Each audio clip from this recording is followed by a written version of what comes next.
नमस्ते दोस्तों, आज हम एक ऐसे हीरे की रोमांचक कहानी में उतर रहे हैं जो दुनिया के सबसे प्रसिद्ध रत्नों में से एक है, कोहिनूर। यह दंतकथाओं से भरा हुआ रत्न राजाओं, सम्राटों और रानियों के हाथों से गुजरा है और इसके सफर में विश्वासघात, युद्ध और भारत के खोए हुए खजाने का प्रतीक छिपा है। आइए इस हीरे के अद्भुत सफर का पता लगाते हैं जो भारत की धरती से ब्रिटिश ताज तक पहुंचा। कोहिनूर की कहानी लगभग 5000 साल पहले आंध्र प्रदेश के गोलकोंडा की खदानों से शुरू होती है। इन खदानों से दुनिया के सबसे बेहतरीन हीरे निकले और उनमें से एक अद्वितीय रत्न था कोहिनूर। इसकी उत्पत्ति रहस्यों और प्राचीन कथाओं में डूबी हुई है, जिनमें इसे एक ऐसे रत्न के रूप में वर्णित किया गया है जो शक्तिशाली था और पुरुषों को भाग्यशाली बनाता था, लेकिन इसे पहनने वाले किसी भी पुरुष के लिए इसे श्राप भी माना गया था। कोहिनूर का सफर संघर्ष और युद्ध से भरा रहा है।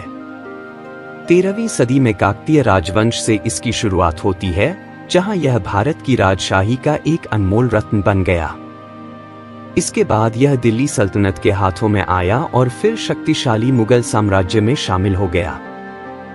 मुगल सम्राट बाबर और बाद में शाहजहां ने इसे अपने विशाल खजाने का प्रतीक माना और इसे मयूर सिंहासन पर सजाया।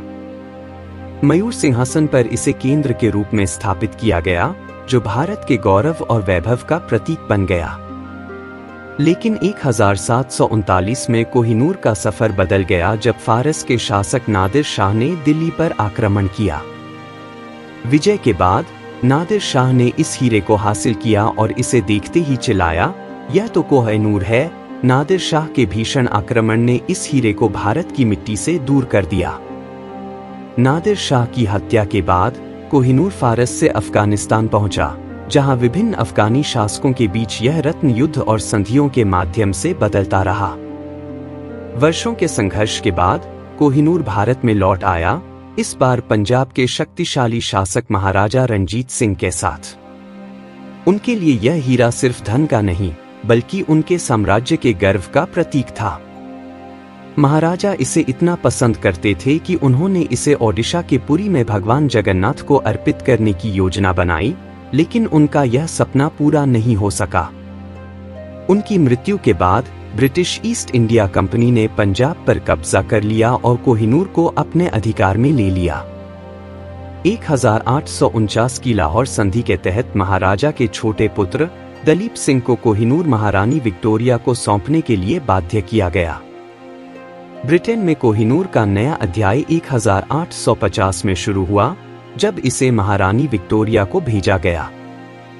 लेकिन ब्रिटिशों को इसका रंग फीका लगा, इसलिए उन्होंने इसे आकार में घटा दिया और इसके चमक को बढ़ाने के लिए इसे नया आकार दिया, जिससे इसका वजन 105.6 कैरेट तक घट गया।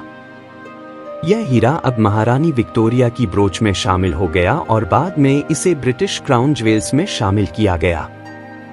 इसने दुनिया भर में ब्रिटिश साम्राज्य का प्रतीक बन लिया, लेकिन भारत में यह उपनिवेशवाद और खोए हुए सांस्कृतिक धरोहर का प्रतीक बन गया। आज कोहिनूर ब्रिटिश ताज के रत्नों का हिस्सा है और लंदन के टॉवर में रानी माता के ताज में सजाया गया है। यह औपनिवेशिक संघर्षों की याद के रूप में खड़ा है और इसके साथ ही भारत, पाकिस्तान, अफगानिस्तान और ईरान सहित कई देशों द्वारा इस पर अपनी सांस्कृतिक धरोहर का दावा भी प्रस्तुत किया गया है। भारत के लिए कोहिनूर का अस्तित्व हमारे खोए हुए सांस्कृतिक खजाने का प्रतीक है और यह आज भी हमारे राष्ट्रीय स्मृति में गहराई से बसा हुआ है। कोहिनूर एक रत्न से कहीं अधिक है, यह सदियों की गाथा, युद्धों और भारत के खोए हुए खजाने का प्रतीक है।